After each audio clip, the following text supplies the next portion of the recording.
Alright, I'm going to do another little instrument construction video here. This is my latest instrument I built. Just finished it up this weekend.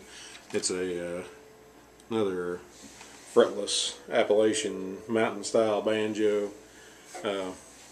This one turned out probably the nicest of any of them I've built so far. It seems to be a really good instrument. It's got just a hell of a sound to it. Turned out looking pretty good.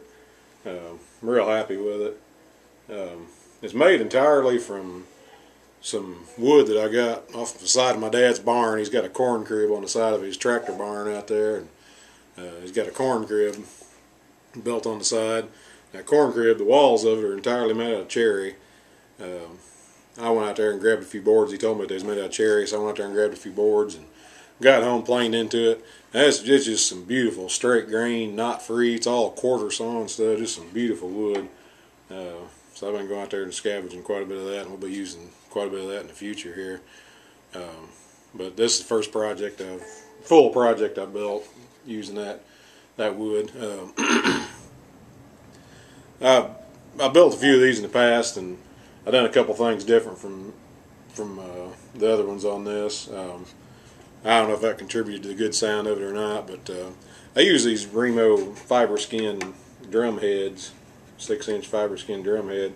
This one here, before I put it in, I took and sanded the surface of it down.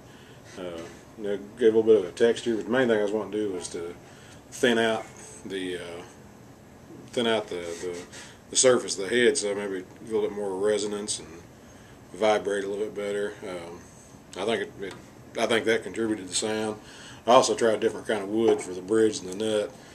The bridge here is a piece of bubinga, I believe it's how it's pronounced. My African's not too good, but I believe that's how it's pronounced. And it seems to be quite a bit harder than the maple and cherry I've been using. I also made the nut up here. You can see that out of the piece of bubinga. But that's the two big differences that I done, and I'm not sure if that helped with the sound. I've got the Nile Get strings I got on here. They're the heavier, the minstrel version strings. I think that might have contributed to the sound of it too. Got a kind of a unique sound hole in the back here.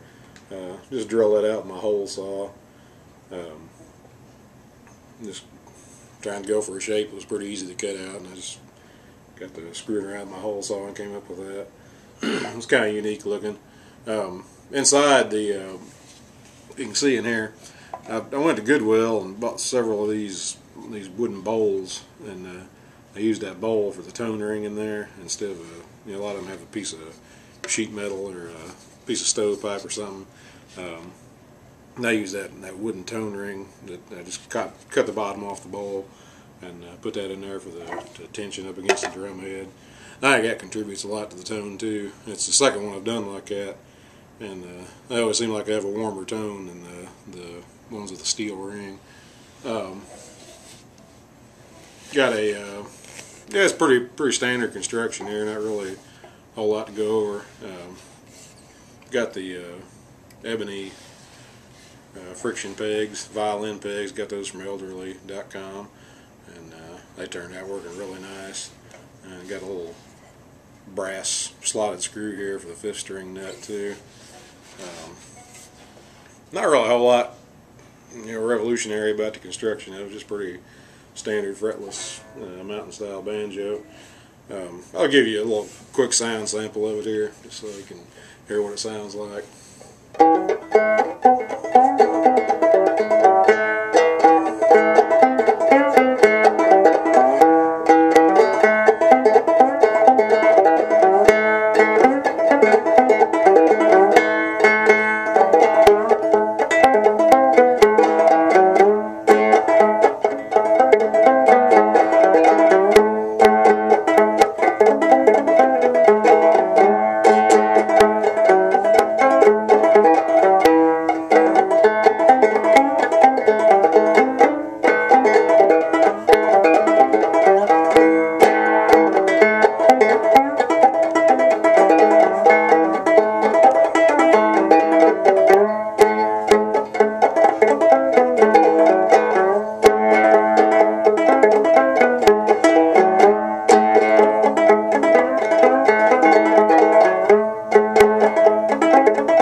you can kind of get an idea how it sounds. It's just pretty standard stuff.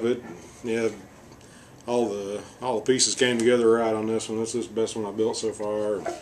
I think it's gonna be my main player. I'm still kind of settling the action in and everything. I take it down a little bit as I see fit. You can still see the action's pretty high, but these nylon strings, I like the action pretty high. One kind of funny note here to mention here at the end, just to let everybody know that a major disaster can turn out pretty good. When I made this, I'll never do this again. I've seen some of them with a 45-degree joint right there. You can see that 45-degree I cut right there. I just thought I'd try it out, and I didn't like how it turned out. It seemed like it's really hard to get everything to join up right. I ended up having a pretty good gap right there. I was going to put a little bit of veneer in there to fill up the gap so it wouldn't look so terrible. And I had this thing in my vise, the body of my vise, and I was pulling back on the neck, flexing it a little bit so I could put that veneer up in there, and the neck just snapped completely off right there. After I had a big cussing, screaming fit, I ended up it was hanging by a thread, and I was able to get the fibers to fit back together right. You know, forced a little bit of tight bond in there, clamped it good, and held it. And it's absolutely invisible repair. I've pulled on it and jerked on it, and it's just not going anywhere. But just let you know that just because you have a major disaster, don't scrap it. If you got any questions about it, just feel free to contact me. I'll be more than happy to answer them. Anything I can, anything to help you out, just let me know. Thanks a lot for watching. Bye.